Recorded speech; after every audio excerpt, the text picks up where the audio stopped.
Salut la famille, j'espère que vous allez bien. Aujourd'hui, juste une petite vidéo vite fait pour parler d'une loi, enfin du moins d'un texte qui a fait beaucoup de débats autour de nous. C'est évidemment le texte sur la loi immigration qui avait été voté par le Sénat il y a un mois à peu près et qui aurait dû être débattu à l'Assemblée nationale ce lundi 11 décembre.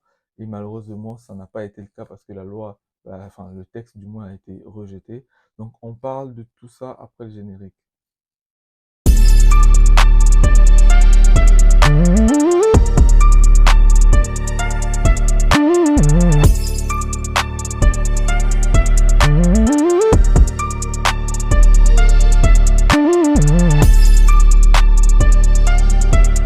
Sans vous mentir, personnellement, le fait que cette loi, ou du moins ce texte, ait été rejeté, pour moi, je prends ça comme une victoire. Même si c'est une petite victoire, je prends ça quand même comme une victoire. Et derrière, évidemment, il y aura un autre débat sur le sujet et le gouvernement peut revenir encore à la charge. Ça, c'est pas inévitable. Mais au moins, ce qui s'est passé ce 11 décembre, pour moi, je trouve que c'est une victoire contre ces gens-là qui veulent faire croire que leur pays est souverain et que bah, les immigrés ne servent à rien. Je suis désolé, mais c'est pas comme ça que ça marche. C'est trop simple de voir les choses de ce point de vue. Donc, on va essayer vite fait de revenir un peu sur cette loi, sur les grandes lignes, en tout cas, ce qui faisait vraiment débat, selon moi, sur ce qui faisait débat sur enfin, au niveau de ce texte, et puis essayer de voir un peu ce qui s'est passé ce 11 décembre. Voilà, donc il faut noter que ce texte avait nettement été durci par le Sénat et le ministre de l'Intérieur, donc Gérard Darmanin, qui avait tweeté que ce texte, si vous voulez, est vraiment un texte très important qui contient de la fermeté. Donc ça, c'est quelque chose, enfin, c'est son point de vue. Et du coup, on va revenir un peu sur quelques points essentiels de ce que prévoyait en tout cas ce texte et qui, à mon avis, évidemment, étaient des points très importants. Donc, il y a la suppression de l'aide médicale de l'État qui a fait énormément de débats parce que avant ce texte, les étrangers en situation régulière en France, depuis plus de 3 mois, pouvaient avoir leurs frais de santé couverts à 100% dans les limites des tarifs de la sécurité sociale. À la place, ça aurait été une aide médicale d'urgence pour les maladies graves, les soins liés à la grossesse ou encore les vaccinations. Donc ça, c'est déjà une première chose. Une deuxième chose, c'était au niveau des allocations. Donc, les étrangers en situation régulière devraient justifier de 5 ans de résidence contre 6 mois actuellement pour pouvoir bénéficier d'allocations comme les APL ou les allocations familiales. On va pas se mentir, les APL aujourd'hui en France, ça aide beaucoup d'étudiants. Il y a beaucoup d'étudiants qui arrivent à tenir jusqu'à la fin du mois grâce aux APL parce que parfois, ça leur enlève même jusqu'à la moitié de ce qu'ils devaient payer comme loyer, sachant qu'en France, le gros des dépenses, ça part dans le loyer. Donc ça, c'est vraiment quelque chose que je trouvais assez inquiétant, surtout pour les étudiants qui arrivent en France. Vous n'avez pas forcément jusqu'à 5 ans, et certains, jusqu'à 5 ans, ils ont parfois déjà leur travail, et derrière, ils ne profitent plus, enfin, ils sont plus éligibles parfois aux APL. Donc il y a ça qui était très important. Le troisième point pour moi, c'était il n'y avait plus de restrictions sur les obligations de quitter le territoire français. Pour ceux qui ne savent pas, c'est ce qu'on appelle par les OQTF. Il n'y avait plus de restrictions là-dessus, c'est-à-dire que tu es en France, mais tu peux dégager à n'importe quel moment. C'est-à-dire que l'État s'octroie le droit de pouvoir chasser les étrangers à n'importe quel moment. Du moment où tu fais juste une petite gaffe, on peut te foutre dehors. Donc je vais lire ce que le texte prévoyait. Donc avant donc l'adoption de ce texte, les personnes présentes sur le territoire français depuis au moins 10 ans ou mariées avec un Français ou encore parents de mineurs français étaient protégées contre l'expulsion. Mais avec ce texte, ça aurait pu être possible. C'est-à-dire que tu aurais pu avoir ton enfant ici, mais derrière, si tu fais un truc mauvais, on te dit de repartir dans ton pays.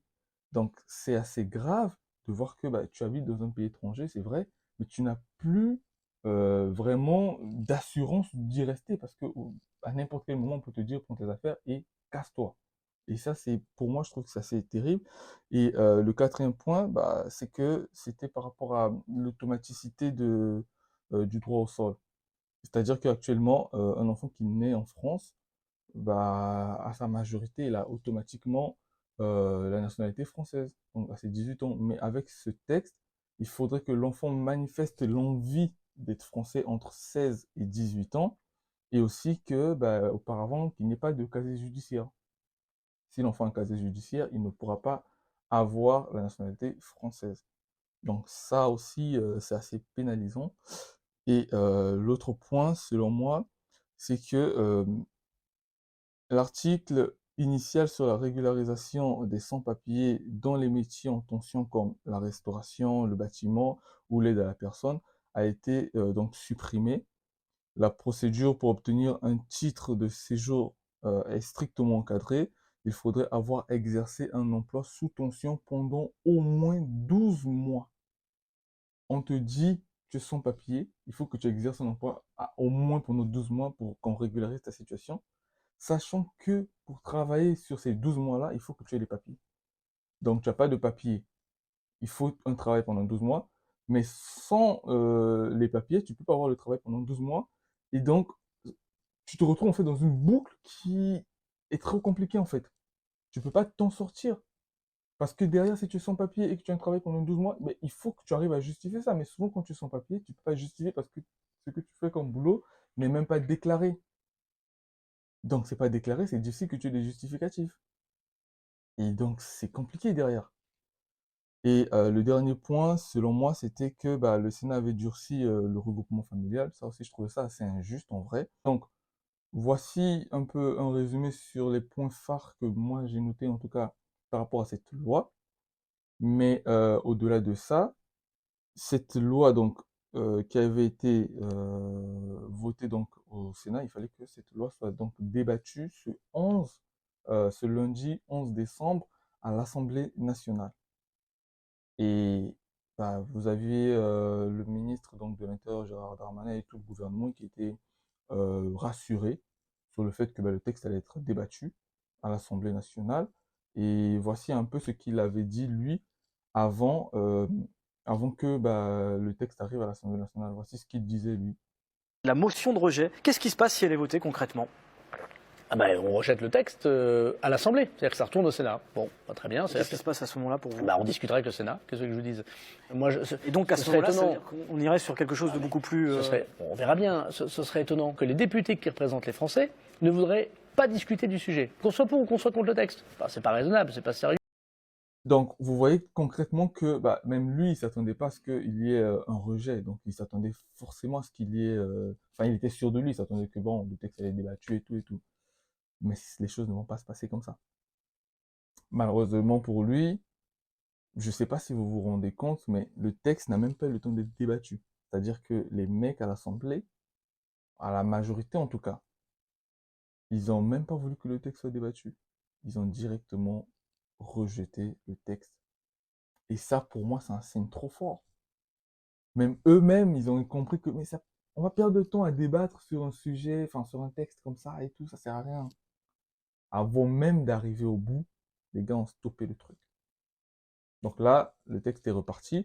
Alors, c'est une petite victoire parce que derrière, ça peut revenir en changeant deux, trois petits trucs. Ça, c'est pas faux. Mais au moins, pour moi, je trouve que c'est une très grande victoire.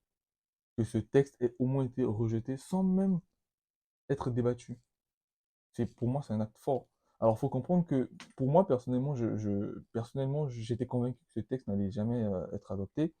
Tout simplement parce que enfin, pour ceux qui ne sont pas ici, ils ont peut-être des échos. Mais nous qui vivons ici et qui voyons les choses, on voit clairement que la France est un pays trop mixte. Mais le député qui est là, à l'Assemblée nationale, parfois dans sa famille, il a parfois le mari de sa sœur, ou même enfin, la femme de son frère, ou même lui-même sa propre femme, ou le copain de sa fille, enfin vice-versa, qui est parfois d'origine étrangère. Donc, sans même son avis, il a déjà des contraintes dans sa vie privée. Ce pays est devenu tellement mixte que ce genre de loi qui veulent, enfin, rejeter les étrangers ou même leur importance, c'est difficile que ça puisse passer. Aujourd'hui, quand un Français va voter, je suis désolé, mais il vote aussi par rapport à son environnement proche. Et même lorsque Marine Le Pen est passée, tu as des gens qui te faisaient clairement comprendre qu'ils sont allés voter pour Macron, c'est vrai, mais dans leur mentalité, c'était pas qu'on votait pour Macron, mais on votait contre Marine Le Pen. Comme il n'y avait que Marine Le Pen et Macron, pour éviter que Le Pen passe, il fallait que Macron passe. Donc c'était comme ça.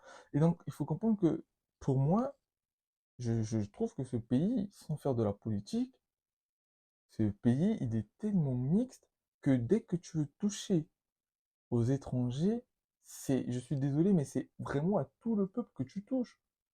Il y a des boulots aujourd'hui, des boulots sous tension, comme on dit, que beaucoup de Français ne veulent pas faire. Ce sont les étrangers qui le font.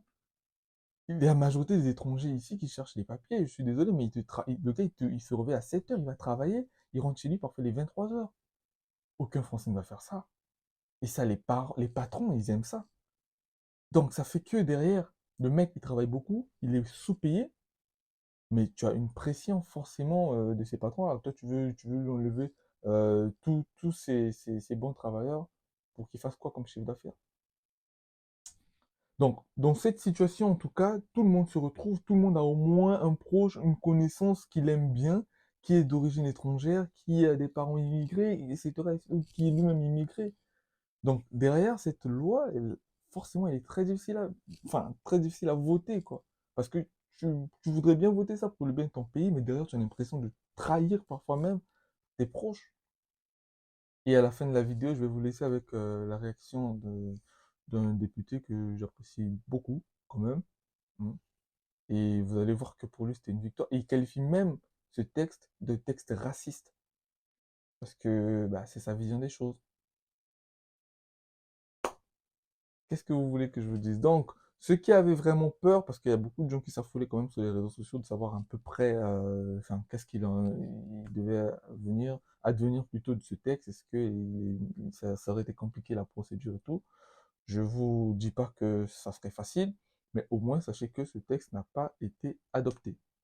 Donc, Darmanin, il repart chez lui. Et le pire, c'est qu'il a tellement eu honte, parce qu'il ne s'attendait pas à ça, que le mec, il a même il a laissé une lettre de démission à Macron.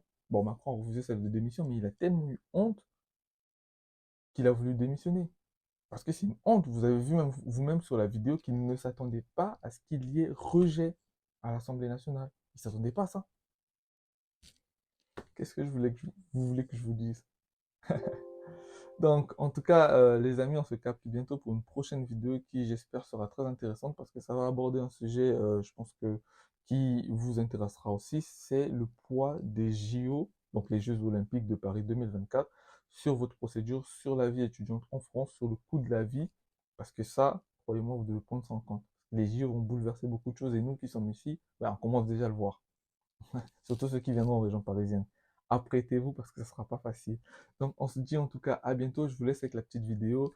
Et n'oubliez pas de vous abonner, de laisser des commentaires. Ça fait évidemment plaisir.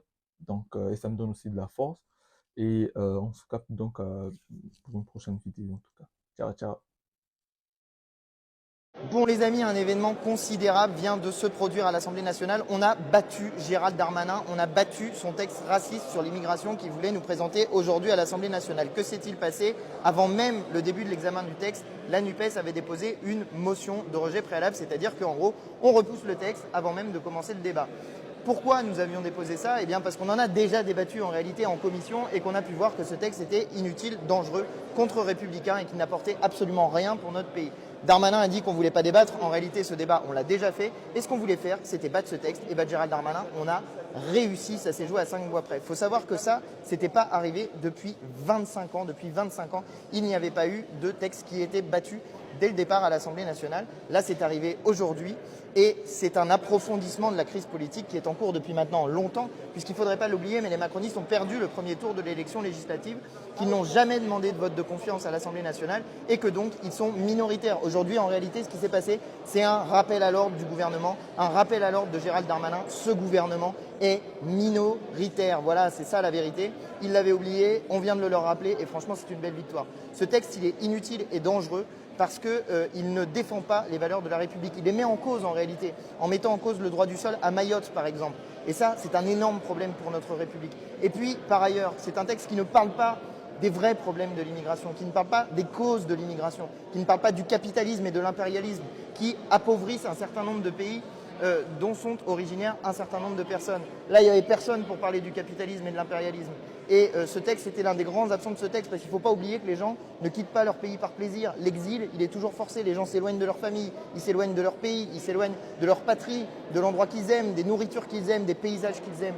Voilà, c'est ça dont ne parlait pas ce texte en criminalisant toujours les immigrés. Et ben voilà, je suis très fier qu'aujourd'hui on ait battu ce texte, qu'on ait battu Darmanin, qu'on ait battu Macron. Grosse victoire à l'Assemblée nationale.